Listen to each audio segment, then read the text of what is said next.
This week on Jerusalem Dateline, the war between Armenia and Azerbaijan is over for now, but the impact on civilians has been enormous. Tens of thousands of people have been displaced in this conflict. Plus, how would a Biden administration deal with Iran and its nuclear program? And a unique leadership training center in the heart of Israel celebrates its 10th anniversary. All this and more this week on Jerusalem Dateline. Hello and welcome to this edition of Jerusalem Dateline. I'm Chris Mitchell. On November 10th, Armenia, Azerbaijan, and Russia signed an agreement to end the 6-week-old war between Armenians and Azeris and stop the latest round of fighting in a decades-old conflict. Armenia's prime minister called the deal incredibly painful for me and for our people. On Facebook, he said the decision was based on deep analysis of the combat situation and warned the whole of Nagorno-Karabakh would have been lost. The decades-old conflict reignited in September over Nagorno-Karabakh. Azerbaijan claims the area, although most living there are Armenian and part of one of the oldest Christian communities in the world. The disputed area sits between the two countries. When the Soviet Union fell in 1991, this self-governed region of Azerbaijan voted to join Armenia. The conflict pitted often friendly powerhouses against each other. Turkey backed Azerbaijan and provided military support, while both Russia and Iran sided with Armenia. One report said the Armenian army was outnumbered 8-1. In Baku, the capital of Azerbaijan, the people celebrated, and its president called it a great victory and a capitulation by Armenia. The deal allows Azerbaijan to keep areas of Nagorno-Karabakh it seized during the war, and Armenia agreed to leave several other areas in the next few weeks. Russian President Vladimir Putin announced Russia would provide nearly 2,000 peacekeepers along the front lines. In the past few days, Azerbaijan captured one major city and was advancing towards the capital of Nagorno-Karabakh. Thousands of Armenians fled the area, many with nowhere to go. What can a woman feel without a house, without belongings, without anything? In the capital of Armenia, protesters stormed the parliament buildings, vowed to keep fighting, and said their leaders betrayed them. We don't agree with the decision. We will not give them away. We will fight. And we don't want this. We don't want the government in our city and in our motherland. The fighting pitted Christian Armenians and mostly Muslim Azeris against each other. CBN's Chuck Holton recently filed this report from the front lines. Behind me, you can see the effects of the Azeri bombardment that has been hitting this city since September 27th. Of the 150,000 people who live in this area, most of them have already had to flee, but there are still tens of thousands of people that are staying here, sleeping in their cellars, in their basements, and listening to the daily barrage of random artillery that's falling on this city. Some Armenians told Holton they saw the war as an existential threat. They won't occupy our territory and clean this territory from Armenians. Thousands died in the 6-week war, and given the decades-long history of the region, it's likely it may not be the end of the conflict. CBN's Chuck Holton was on the front lines of the war, and here's his report on its aftermath. Unrest still grips Armenia after a peace deal accepted by its president that he described as painful. Since September, the citizens here have been under attack from their neighbors, Azerbaijan and Turkey, over the region of Nagorno-Karabakh. Many in that region fled to the capital, Yerevan, and are now protesting what they see as surrendering their future. For months, the entire country supported the war effort, even as the Azeri military continued to pound civilian areas. This has become an existential issue. This is an issue of ethnic cleansing and terror-inspiring means applied by Azerbaijan towards Armenians who live there. It was started by the Azeris, who are trying to not only take territory that has been historically Armenian for thousands of years, but they don't want to stop with just the taking of territory. They want to wipe out the Armenian people. The Armenian military is vastly outnumbered, some say as much as 8-1. After the Azeri military claimed to have taken the region's second largest city, Shushi, the situation turned dire. They're backed openly by the Turkish government, who on the one hand say there was never a genocide, and on the other hand will say, now we're coming to finish what we started. But Armenians say this fight was about more than a territorial dispute. It's the first nation on earth to officially embrace Christianity, and that is something that the Turks and the Azeris don't want. Erdogan, who's president of Turkey, seeks a revived Ottoman Empire with Islam at its head. And right now, Armenia and the Republic of Artsakh are standing in the way of that vision. Not only does this current truce stop the bloodshed for the moment, it also forces Armenia to give up land it has occupied for centuries. After news of the peace deal, angry protesters took over a government building, calling for the president to resign. Tens of thousands of people have been displaced in this conflict, and many of them have taken up shelter here in Yerevan with their family, with friends, or some people are just taking in refugees out of the goodness of their own hearts. Since day one, we had a lot of families who had to relocate and come to Yerevan and other cities of Armenia. I hosted in my house a family of 12, and then I asked my parents to host another family, and all my friends' houses, people host families in their houses, and then we needed accommodations who could host more people, obviously. Now, many of these refugees face an uncertain future as their homes have been seriously damaged or destroyed. Russian peacekeepers patrol the ground in the Nagorno-Karabakh, but the people of Armenia say this crisis is far from over, and they fear their rich religious history will soon be wiped out in the areas they no longer control. Their very existence is endangered right now. And as Americans, as Christians in America, we have that obligation to support Armenia and Artsakh. From Yerevan, Armenia, I'm Chuck Holton for CBN News. Up next, election results are still coming in, but some Middle East observers wonder what a Biden presidency would mean for the region.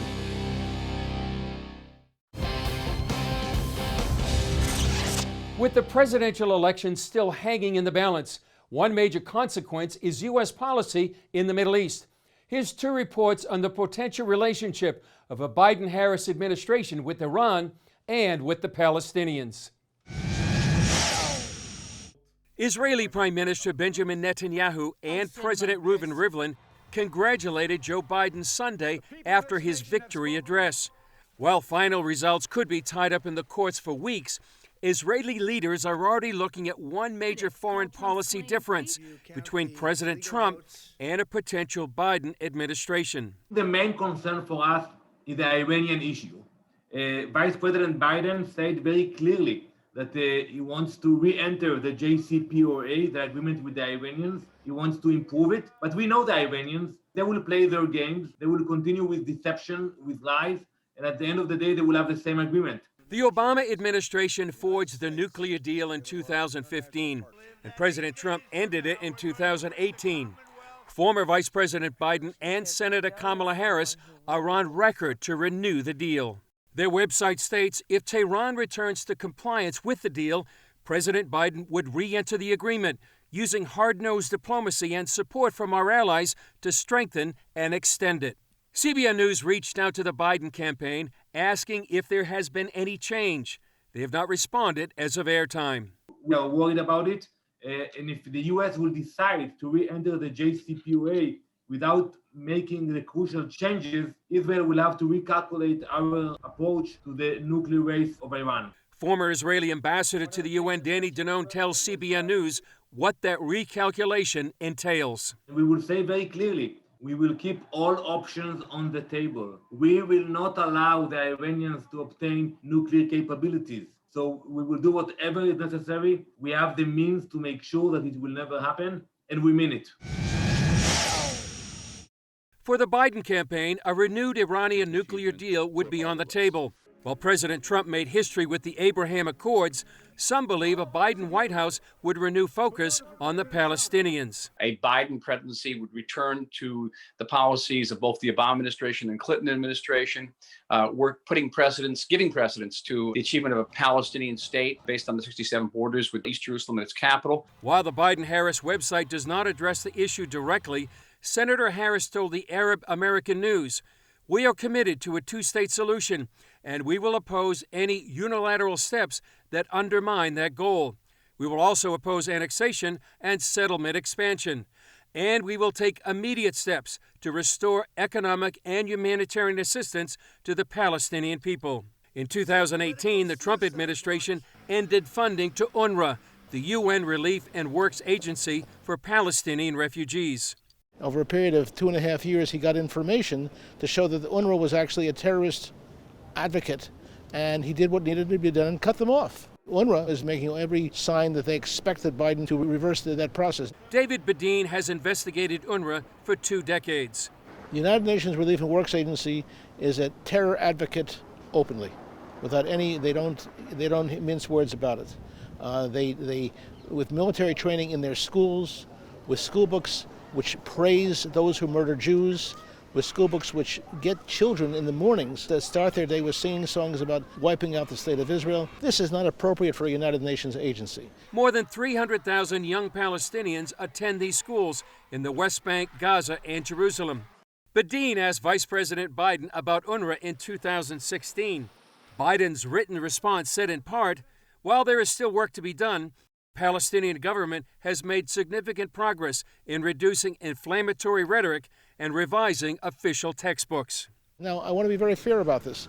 If UNRWA has shown signs that they were having a new curriculum, listening to feedback, you'd have to be fair about it. But they're not. And UNRWA is continuing to teach the theme, right of return by force of arms, as their theme. CBN News reached out to the Biden campaign for a response on aid to UNRWA, but has yet to get a reply. In a documentary produced by Badin's group in 2019, filmmakers asked students in a Bethlehem Palestinian refugee camp about what they're taught. There's no two-state or one-state solution. There's only one state, and it will be Palestine forever. And what was taken by battle will be reconquered through battle. With teaching like this, Badin sees UNRWA inciting an entire generation of Palestinians away from peace. Coming up, a one-of-a-kind leadership training center celebrates its 10th anniversary.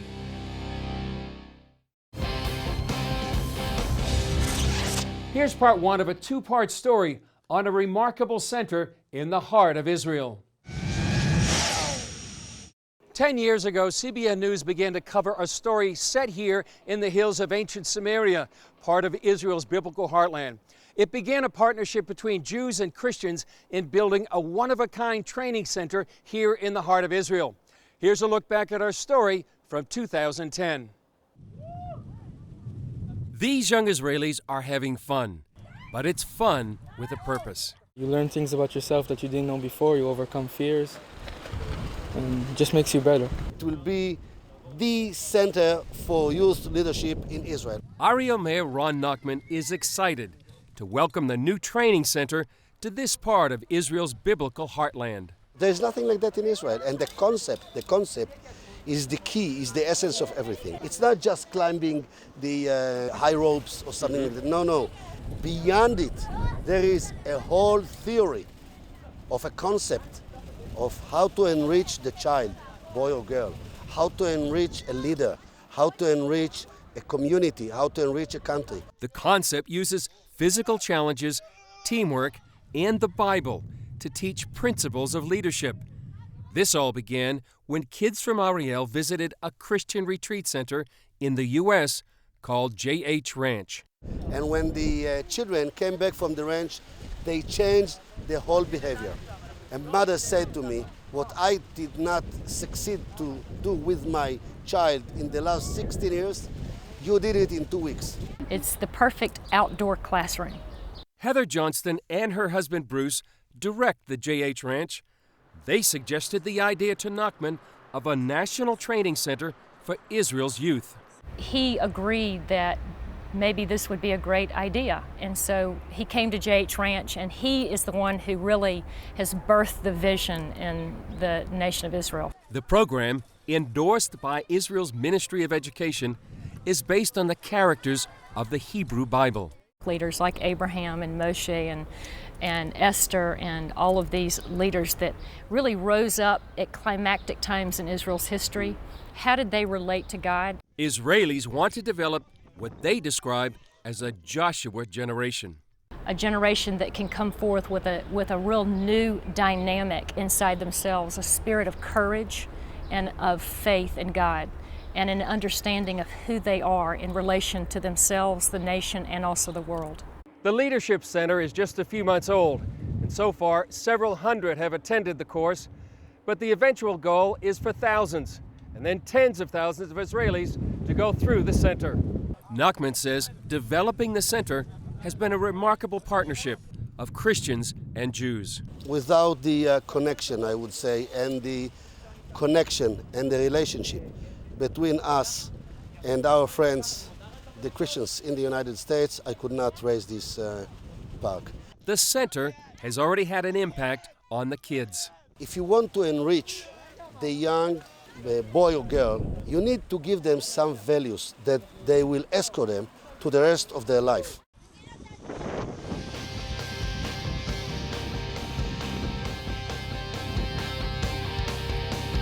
Up next, part 2 of the National Leadership Center in Israel's biblical heartland.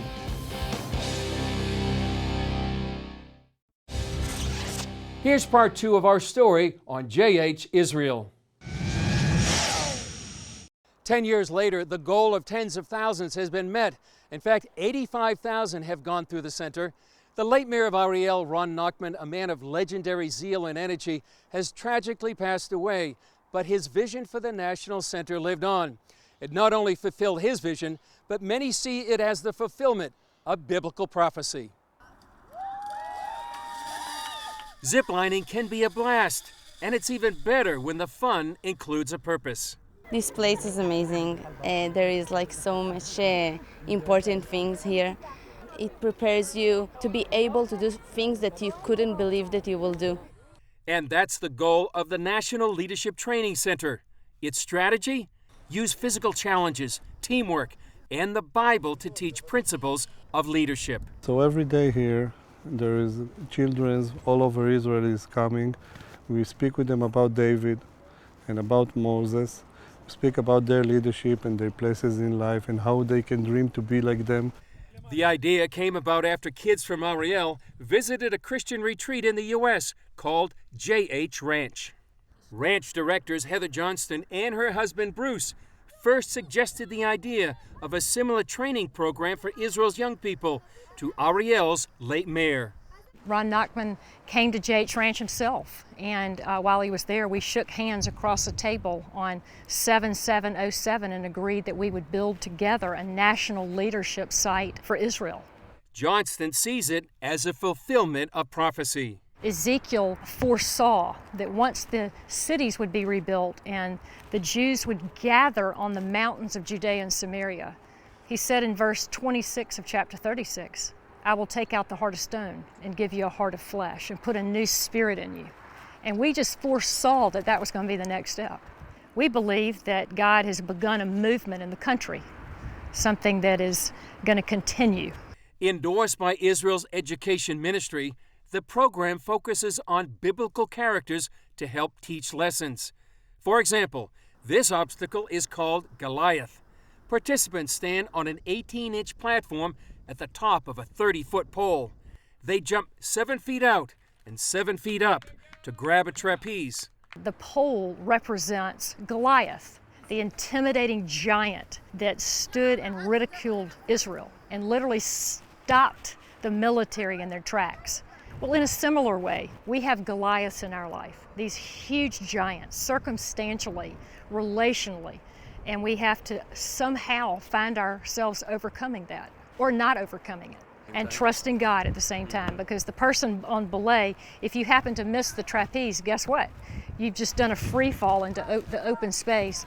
But the wonderful thing is that the belayer below is God.